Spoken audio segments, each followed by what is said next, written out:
Se a gente pega os últimos 30 dias, a gente vê que a Magazine Luiza estava sendo negociada a 2,70 mais ou menos, teve uma valorização expressiva, 2,58, 100% praticamente de upside, um pouquinho antes, ali no início de julho, final de junho, início de julho, ela estava valendo R$2, próximo de R$2, 109% de valorização. E o que aconteceu nesse período, né? Para a Magazine Luiza em si, pouca coisa, tá bem?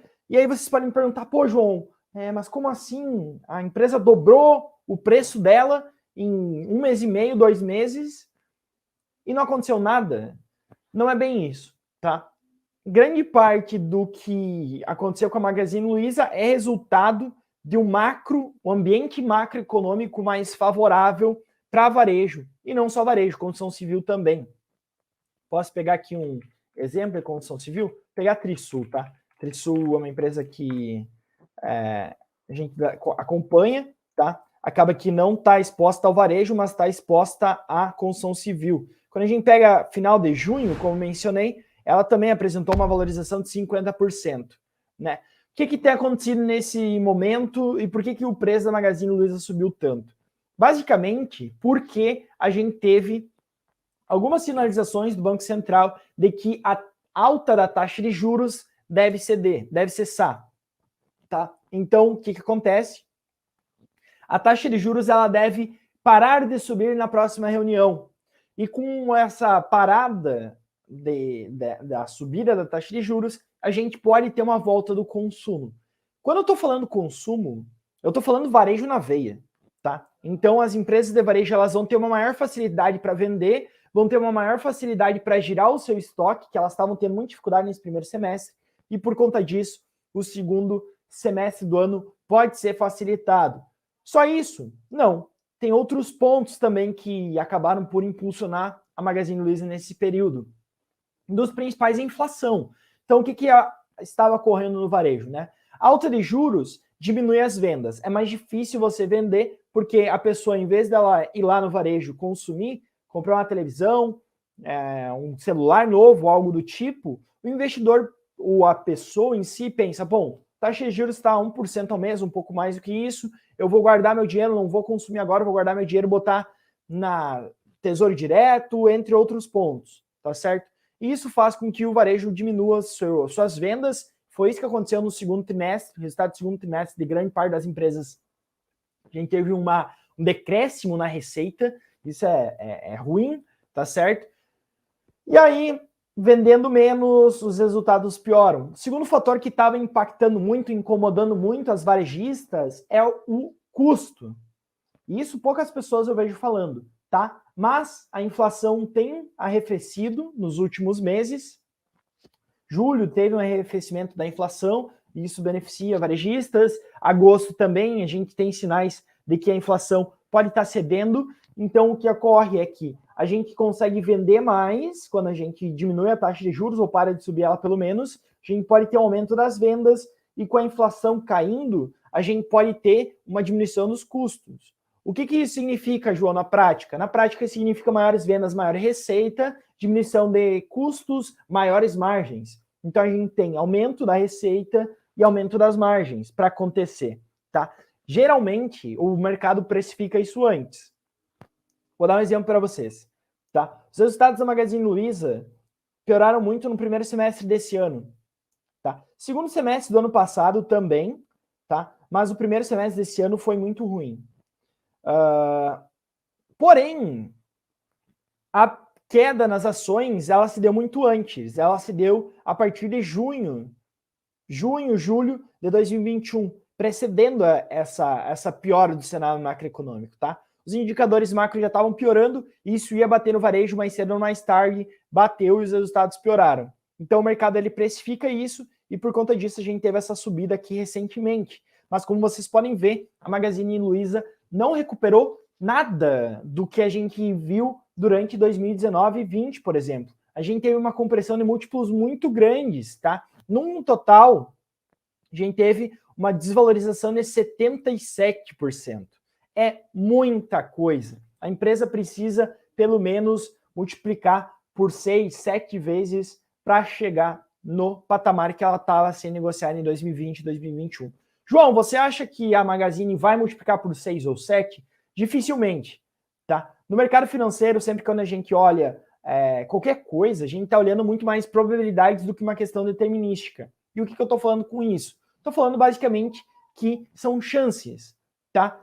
É possível que a Magazine Luiza multiplique por 8 e volte ao patamar que ela estava em 2019, 20? Possível é. É provável? Eu acho que não.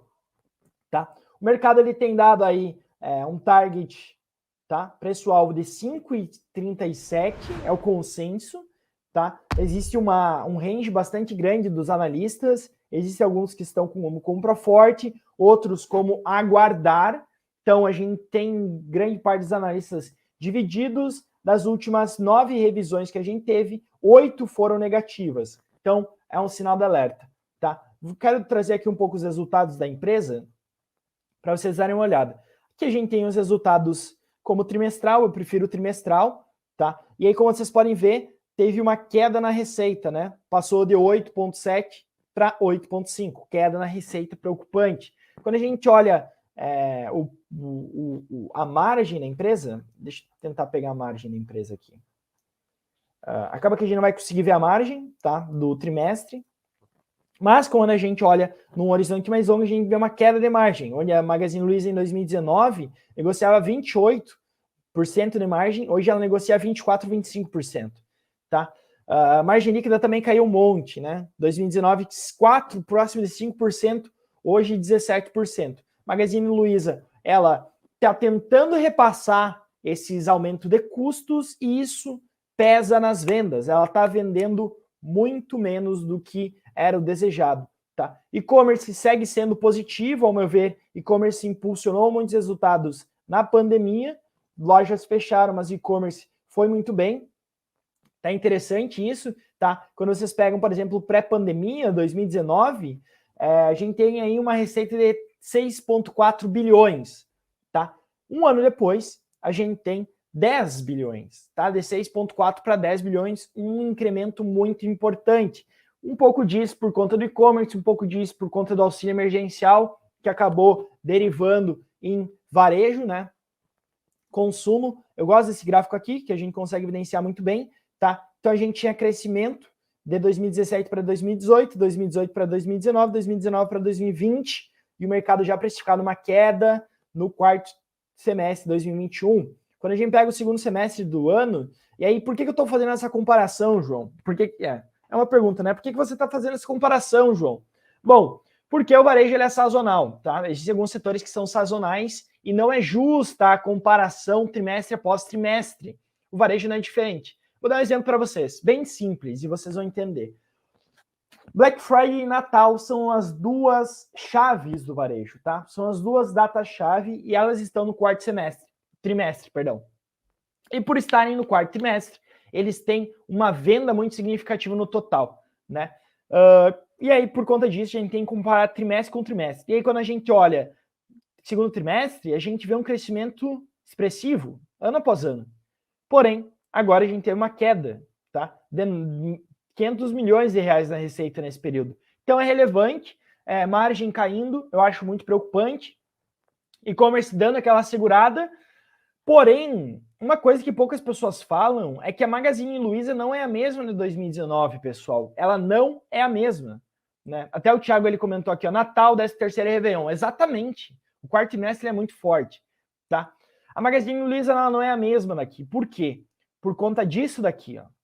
Endividamento. Ela tem hoje 5 bilhões de reais de dívida, tá? E a dívida, ela, como vocês sabem, é indexada a CDI, grande parte dela. E quando o CDI sobe, o custo de dívida sobe e as despesas financeiras sobem, tá?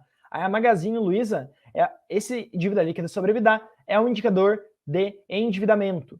Quanto maior, mais endividada a empresa está. Como vocês podem ver, em 2019, ela tinha um indicador de menos 2,2, tá?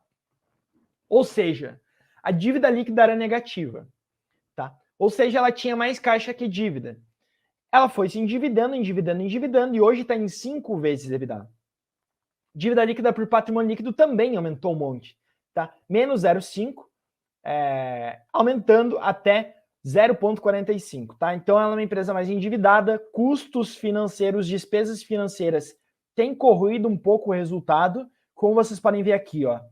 Só para vocês verem que eu não estou exagerando e nem nada do tipo, tá? A gente tem aqui o resultado financeiro da empresa, tá certo? Essa aqui basicamente é a variação, né? Vou tirar a variação, mas como vocês podem ver, o resultado financeiro piorou muito. Quando a gente pega 2019, o resultado financeiro era menos 70 milhões, tá? 2020, a gente tá falando de 400 milhões negativos, saindo do bolso da empresa. 2021, 600. E agora, 1,2 bi nos últimos 12 meses, tá certo? Se eu pego o trimestral, a gente vê que tem resultado não recorrente, isso é não recorrente, tá? Mas a gente acaba por ver que o resultado financeiro ele piorou muito, e isso prejudica muito, puxa muito o resultado da empresa para baixo. Então, para mim, tá aqui o vilão, né? Você vende menos, por vender menos, você acaba conseguindo diluir menos custos fixos, tá certo? A gente pode ver aqui, por exemplo, EBIT, margem operacional, caindo muito, vendendo menos cai a margem em geral, não dilui tantos custos fixos, e com isso você tem uma taxa de juros aumentando, e com isso a gente acaba por ter um custo de dívida maior, despesas financeiras maiores, e isso machuca o resultado, e é isso que tem feito a Magalu ter prejuízo, né? Ela está tendo prejuízo trimestre após trimestre. Grande ponto aqui, eu vou colocar trimestral para a gente dar uma olhada, né? Aqui, ó, trimestre, 135 milhões de prejuízo, 160 milhões de prejuízo, tá? Então a gente tem 2 trimestres seguidos de prejuízo, muito por conta dessa questão da dívida, tá certo?